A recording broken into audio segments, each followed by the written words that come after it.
Pour la question suivante, déterminer une base de l'image et du noyau, c'est traditionnel. Alors à ce stade, on dispose bien sûr d'une formule complète, mais comme dès le départ, on a P donné par une matrice, ça paraît assez logique de vouloir trouver une base de l'image et du noyau par correspondance matricielle. Je vous rappelle que observer le schéma, ça aide bien. Au départ, il y a la base canonique, à l'arrivée aussi, mais si vous prenez l'habitude de bien les distinguer, si vous avez bien compris le fonctionnement, alors vous pourrez faire des applications linéaires plus compliquées. C'est pour ça que là, j'ai choisi de mettre la base de la source en vert et la base de l'arrivée en rouge pour vous montrer les rôles différents de ces bases. Quand on travaille par correspondance matricielle, on commence par l'image, parce que IMP, on a une formulation vect de P21, P2, E2, P2E3 ou E1, E2, E3, ce sont les constituants, les vecteurs qui constituent la famille BC de départ. Pour bien faire la correspondance, on aime bien mettre des marges qui permettent de rappeler à quoi correspondent les colonnes de la matrice et comment on les lit. Ici, par exemple, cette colonne, elle correspond à P21, et pour la lire, on lit que P21, c'est 1 demi de E1 fois 1 demi de E2, moins 1 fois E3.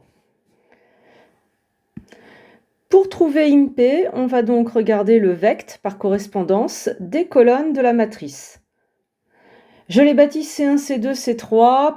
C'est des notations par défaut que tout le monde peut comprendre. Donc vous voyez, je ne les ai pas déclarées hyperscolairement, soit C1, la colonne 1 de la matrice. Ici, tout le monde comprend, on a parlé de correspondance matricielle, c'est clair.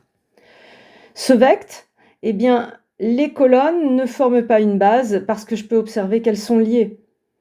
Et je vous rappelle que l'observation ici que vous écrivez sur les colonnes, c'est bien de l'encadrer parce qu'elle resservira pour le noyau. J'ai choisi d'isoler C1 et donc j'ai réduit mon vect en vect C2, C3, qui sont clairement deux colonnes non collinéaires.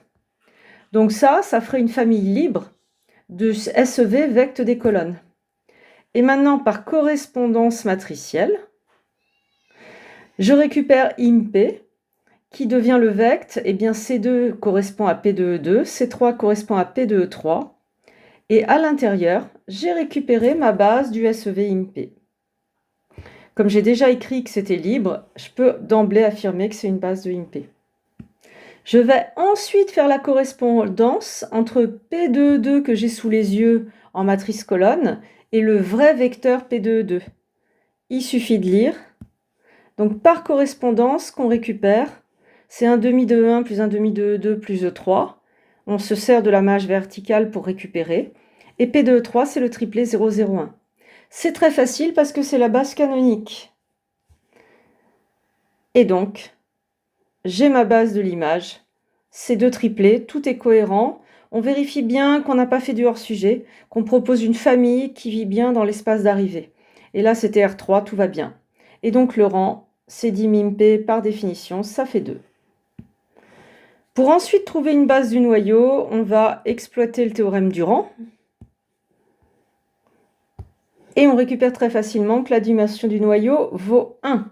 Donc on sait que pour trouver une base du noyau, il suffit d'avoir un vecteur, mais pas n'importe où, un vecteur dans le noyau, et non nul. Comme ça, à lui tout seul, il fera une famille libre maximale du noyau, et c'est bon, j'aurai ma base. Et donc la méthode, c'est d'aller récupérer ce qu'on a déjà observé pour réduire nos vecteurs des colonnes, et de ranger pour se ramener à 0. Donc là, j'ai une combinaison de colonnes qui fait 0. Par correspondance matricielle, je vais récupérer un vecteur du noyau. Donc, je fais correspondre, C1, il lui correspond P2E1. C2, il lui correspond P2E2, C3, P2E3, et tout est P est linéaire. Donc, je peux ranger ça en P de moins E1 plus E2 moins 2E3 égale vecteur nul, réflexe, P2U égale 0, U d'enquête P. Et donc, c'est ce vecteur-là que je récupère dans le noyau.